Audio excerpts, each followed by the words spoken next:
Okay. Okay, congratulations, ladies. Wow. After watching this, I thought I really better get my ass to a gym. My God, I don't even know where to start.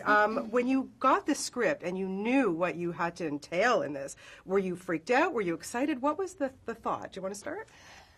When I first read, well, we didn't get to read the script until we were further into the auditions, but when there was word going around that Zach wanted to do a female version of 300 set in the 1960s, everyone was jumping on it, you know? How could you not get excited about it? And for him to do a movie about females escaping their adversities and taking fate into their own hands, he's the only one that can really do it right.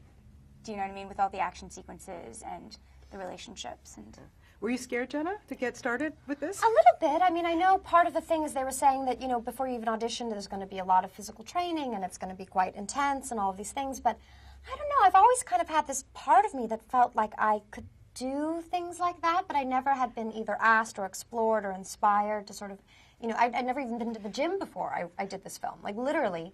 But I think it really brought out incredible beasts in us all, and like sort of we found, you know, I know for me that when I finished the film, you know, I thought my strength level was here, and it's actually probably like the size of a whale, you know, of like how strong you actually are, and that it's a muscle, and you have to kind of work at it, you know.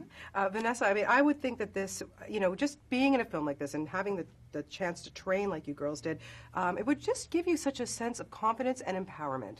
It totally does. I mean, it was amazing because I got to do it with 4 other amazing girls who were strong, and when you do something and you're stripped of all the makeup and the looks and all that stuff aside, and you're just putting your best foot forward and you're sweating together and you are just pouring your blood and your heart and your soul into these workouts, it's like you can't help but make this amazing bond.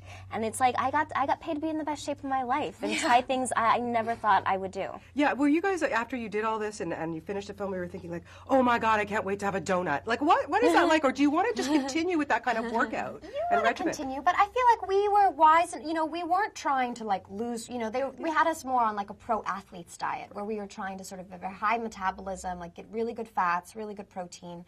So, but we definitely treated ourselves because we were working our asses off. So like every Wednesday, I remember when we were training, we would have a bit of a hump day and go and like have like a dessert like tasting sampler, you know, just because, you know, we were really working hard. And I feel like, you know, if there was ever a point where we felt like we weren't doing what we needed to be doing in the gym, we would, you know, like make it up for it, like with the eating and eating healthier. But it's kind of nice to be able to have not so many restrictions, you know, and just sort of go as you go, you know, and that's really what it taught me, is it's not about dieting and nutrition, it's just like treating your soul more and like feeding that and what it needs, because that's probably the most important thing to keep healthy. Yeah.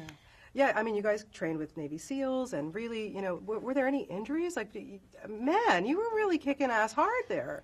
I mean, we definitely got massages very often. I can't tell you how much time I spent in the bath in Epsom salt. Yeah. Because I would wake up the next morning after training and I could barely walk. There was just, But the long physical hours also, I think, avoided injury on set on the long hours. So yeah. I think being physically fit was... Yeah. But we all walked away with our sort of, you know, war scars a bit, which is exciting, you know? I mean, I think as a woman, it's really exciting to be able to see how far you can push yourself and get excited by that, and like also feel like that's an attractive, beautiful thing to share with other women, you know, of like, look at the bruises that I got, and I just fell, and I just like, you know, my rib, I can't feel this one rib, and like, I'm having trouble breathing, and it just felt really, because we were so into it, it was exciting to get lost there, you know, whereas before, it's like if I stub my toe, it's like, it really hurts, because there's no purpose behind it. But there was a purpose behind every bruise, every sore, every, you know, torn ligament. There was a purpose, and it kind of made it feel just better, you know, more alive. What is it about Zack Snyder? I mean, I'm sure you girls have seen his other films, you know, 300 and Watchmen, and he comes with these detailed, beautiful visuals, and then you see the stunning result. You know, were you surprised when you had seen the finished product and what you guys have accomplished?